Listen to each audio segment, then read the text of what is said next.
योजना मैं यही बताऊंगी कि पिछले 2 साल से इन 18 महीनों में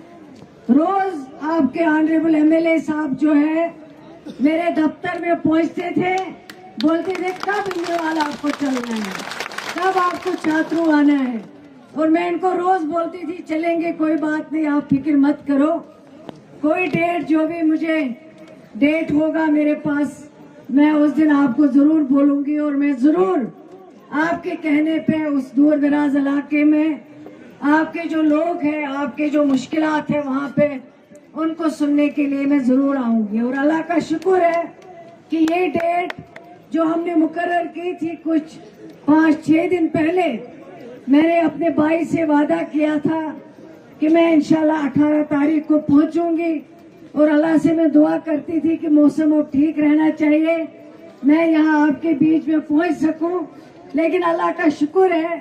कि मौसम अच्छा रहा और हम सब जो है आपके बीच में यहाँ पहुंचे। उसके लिए मैं सबसे अल्लाह ताला का शुक्रिया पहले अदा करना चाहती हूँ। मुश्किलें बहुत है, उसमें कोई दो राय नहीं है, आपकी परेशानियां बहुत हैं जो मैंने खुद देखा। जब गाड़ी में चल रही थी सिमथन टॉप से आगे, जब गाड़ी निकली तो मेरे भाई जो आपके ऑनरेबल एमएलए साहब हैं, इन्होंने कहा कि मैं भी आपकी गाड़ी में चलता हूं, क्योंकि मुझे लगा कि ये गाड़ी में नहीं बैठना चाहते बल्कि आपकी मुश्किलें वहां मुझसे डिस्कस करना चाहते हैं, तभी मेरे साथ जो है गाड़ी में बैठना चाहते थे। और मैंने कहा जरूर आप आइए, बैठिए। और जब भी ये गाड़ी में बैठे वहां से यहाँ तक उन्होंने स्टार्ट किया है, ये मेरी बस्ती यहाँ पे है, यहाँ इनको रोड नहीं है, ये मेरी एक बस्ती यहाँ पे है जहाँ कोई हॉस्पिटल नहीं है, और ये हाईवे जो यहाँ से जाती है कुकरनाग तक, उस हाईवे में कोई भी ट्रॉमा हॉस्पिटल नहीं है, कोई भी फर्स्ट एड सेंटर नहीं है।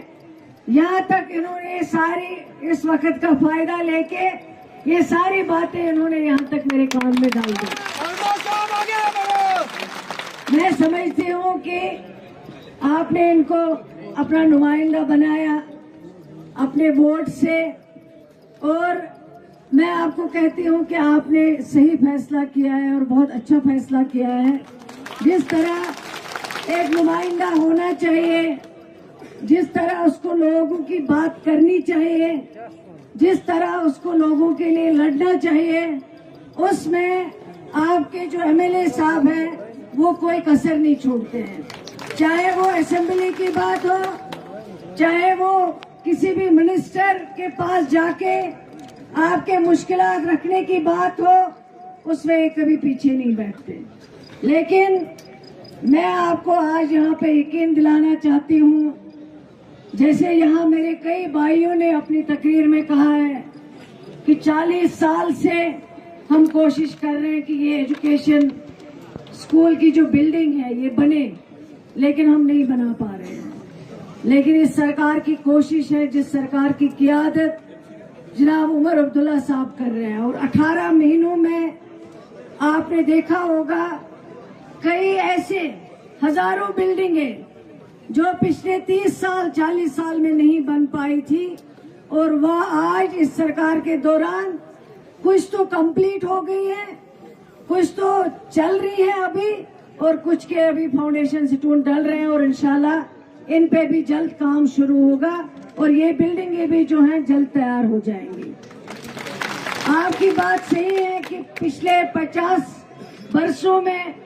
या 40 वर्षों में, मैं इनको प्यारेलाल जी को गाड़ी में सुना रही थी, मैंने कहा है कि ये इतना दूर दराज इलाका है, जब मैं नजर मार रही थी तो मुझे अपना इलाका याद आ रहा था, और ये इलाका भी बिल्कुल मेरे इलाके से मिलता है, कोई ज्यादा फर्क नहीं है। मैं इनको कह रही थी कि जब मैं एमएलए बनी और मेरे इलाके में जो मेरे मरहूम वालिद साहब थे, इतू साहब, इन्होंने यहाँ पे भी हायर सेकेंडरी दी है और 2 किलोमीटर के बाद भी हायर सेकेंडरी